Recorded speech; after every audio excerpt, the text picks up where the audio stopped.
कुल्टी के रांची ग्राम BJP party कार्यालय में आसनसोल नगर निगम के पूर्व मेयर सह भाजपा नेता जितेंद्र तिवारी ने बैठक की। बैठक का उद्देश्य अंकित मिश्रा के परिवार वालों को न्याय दिलवाने की मांग को लेकर किया गया। आपको बता दें कि छठ पूजा के दिन बराकर नदी में डूबने से हुई थी अंकित मिश्रा की मृत्यु। इस मामले पर जितेंद्र तिवारी ने एक लिखित चिट्ठी भी डीएम को दी है। इस मौके पर 17 नंबर वार्ड के बीजेपी पार्षद ललन मेहरा, अभिजीत आचार्य उर्फ बप्पा, राजेश सिंह, दशरथ यादव, जिशान कुरैशी सहित और भी बीजेपी कार्यकर्ता उपस्थित थे। तिवारी ने क्या कहा सुनाते हैं आपको। कि पहला छठ के पहले ही हम लोगों ने कहा था कि जितना ये चाहे पुलिस हो, चाहे डीएम की ओर से हो, चाहे कॉर्पोरेशन की ओर से हो, जितना घुमा घुमी घाट में हो रहा है, खाली फोटो खींचने के लिए हो रहा है, काम कहीं कुछ नहीं हो रहा। और काम यदि सही में हुआ होता तो ये घटना नहीं घटती। दूसरा बात है कि अमानवीय रूप पुलिस का, और हम लोग सोच रहे थे ऐसा पुलिस ने क्यों किया।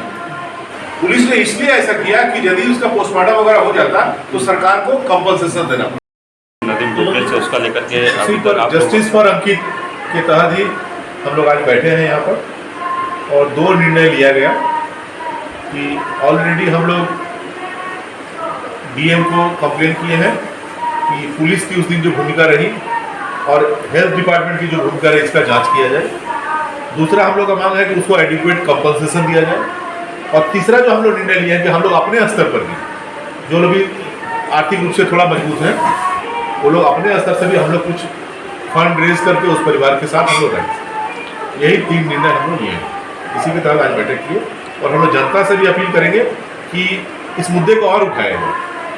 जस्टिस फॉर अंकित इसका प्रचार और ज़्यादा किया जाए, जिससे कि जन दबाव बने, जिससे कि प्रशासन बाध्य हो जाए उस परिवार के साथ खड़ा होने। इसमें आप सबसे बड़ा दोषी किसे मानते हैं? देखिए, सबसे बड़ा दोषी मैं पूरा प्रशासन को मानूंगा, जिन लोगों ने छठ का अरेंजमेंट ठीक से नहीं किया। छठ के पहले ही हम लोगों ने कहा था कि जितना घाट में घुमा जा रहा है ये केवल दिखावा हो रहा है। शत्रुघ्न सिन्हा जी भोजपुरी में उस दिन आके बड़ा भाषण दिए हैं। छठ में एक आदमी मर गया, उसके घर जाने का समय नहीं मिला।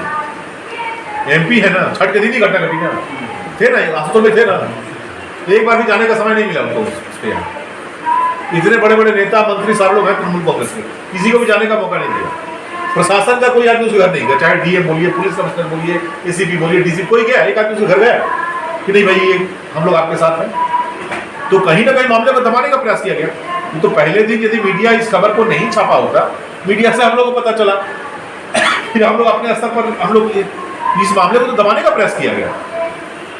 और बेचारा इनोसेंट फैमिली क्या करेगा? वो शोक में डूबा हुआ परिवार, ये लोग सोचे कि डर से कोई कुछ बोलेगा नहीं, मामला शांत हो जाएगा।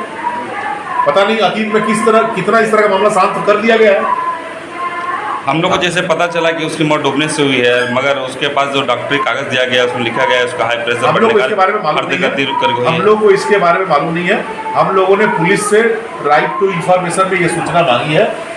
पहला प्रश्न हम लोगों ने पूछा कि 19 तारीख को अंकित मिश्रा की अस्वाभाविक मृत्यु हुई कि नहीं। दूसरा हम लोगों ने पूछा कि अस्वाभाविक मृत्यु पर जो केस होता है, यूडी केस, वो आपने स्टार्ट किया कि नहीं। तीसरा हम लोगों ने पूछा कि पोस्टमार्टम कराया कि नहीं। इसका जवाब पुलिस दे। किसके पास क्या कागज है नहीं है मुझे मालूम नहीं। पुलिस को तो ये तीनों जवाब देना पड़ेगा ना। पुलिस ये तीनों जवाब दे, इस बात देखते हैं।